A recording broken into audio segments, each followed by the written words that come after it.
Kia Tato, welcome back. Had a free day today, so busted out some models and had a little playtest of the rules that I've been working on. It's been about a month since I've had a game, so I've had a chance to sit there, and now I've had an opportunity to try and remember the rules that I wrote versus the rules that I thought I wrote. So we'll just see how it plays out.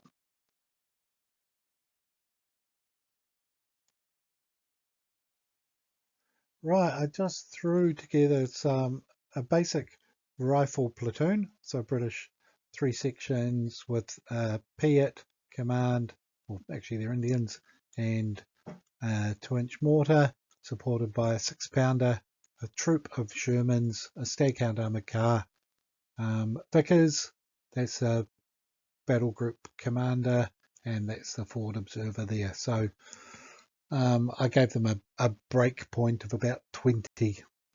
And let's have a look at the Germans.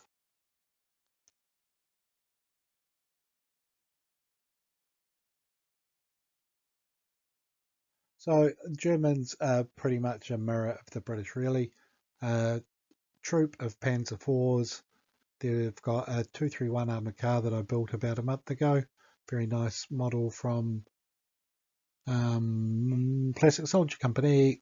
3 squads of infantry with MG42s. That's the platoon command team. An MG42 tripod mounted, an observer for off-board mortars, same as the British. That's the Kamfgruppe HQ, Panzerschreck, and a Pak 38. So, yeah, pretty straightforward forces. Just wanted to try some tanks and a few infantry together. And nothing sneaky about deployment. Basically, both sides have just deployed all the forces 12 inches onto the table. The Germans had 2 objectives about 36 inches away, one there, one there. They had to capture one of those. British were a mirror, or the British and Indians, and their objectives are in the field there and over there. So narrow table, but we will see how it plays out. Okay, turn one, just trying a meeting engagement with my new rules. Not a great deal of action. Both sides have started a foot onto the table and just advancing. Some long range sniping, but no hits caused by the Panzer IVs or the Shermans. So on to turn two. Okay, the blue dice indicate units that have been given orders, and that's got 2 because turn 1 I was still allowing an order and a react fire order as well, but I changed that after this turn. Germans have advanced, an infantry squad up here towards that objective, another squad there. Third one's back in the woods. Panzer IV, the 231's barely visible there. The other 2 Panzer IVs. Then over here we've got a Sherman.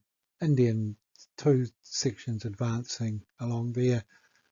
6-pounders deployed. Got another section here and the medium machine gun overlooking that objective. As I said, not a great deal of action.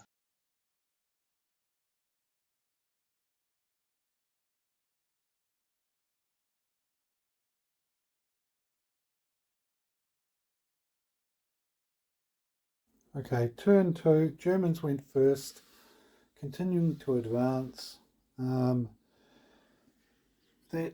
section got pinned though by the Indian machine gun team, and this section here got pinned by that Indian section later in the turn.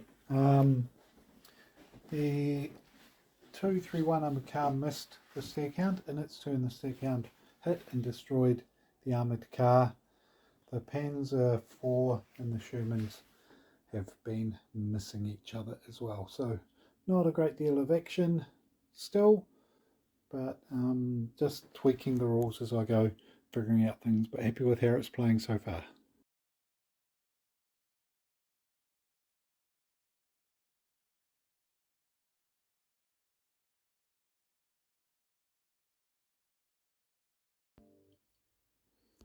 Okay, turn 3, not a great deal of action again.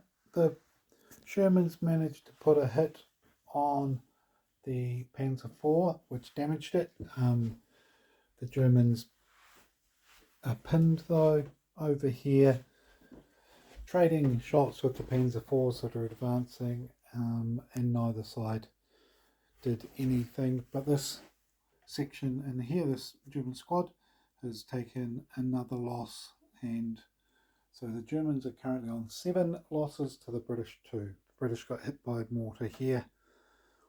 So yeah, that's about it for turn 3. Okay, and so just a bit of an overview. So the Panzer IV has been damaged, and that yellow marker shows that it's pinned. That's another pinned squad up there. Panzer IV up there, another one up there. Staghound's been advancing. 2 Shermans there. That is the Piet team, and the British have been putting a bit of pressure on this side so far. Let's have a look at turn 4.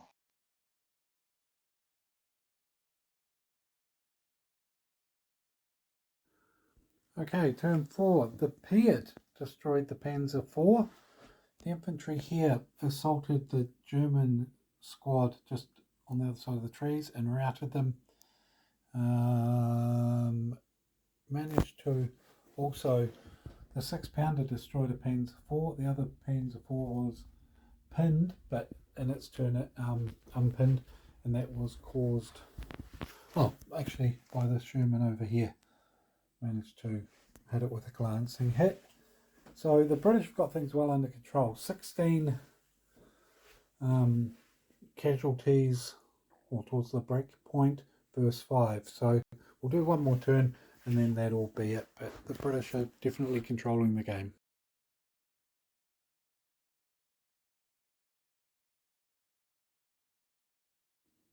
Okay, the Sherman knocked out the Panzer IV, but earlier the 6-pounder had shot at the Panzer IV and missed. Panzer IV had hit the 6-pounder, didn't cause any meaningful casualties, and that has actually broken the German force. They've got not much left that can respond. The British have also got a Sherman contesting this objective, so I've captured that. So yeah, the Germans are just down to a couple of squads, so a comprehensive victory to the British and Indians, and that played really well. Very happy with how that went. Overall, that just took a couple of hours to play, or less than that. Probably spent more time revising the rules and rewriting them as I was going. Simplified them a wee bit more to make them even more streamlined, and that seemed to have worked. Need to go back over the quick reference sheets tomorrow to make sure I've got the rules accurate, but it plays quickly, gives a good feel for the period, I think, and does what I want a World War II rule set to do. So very happy with the way that it is evolving, and hopefully before too long, I'll get my friend Ian down from Christchurch and we will give it a crack at some point, which would be cool. But anyway, that's all I've got for today. Thanks for watching my little solo playtest game. If you made it this far, appreciate that. And until next time, ka kite anō. Take care. Have a great week.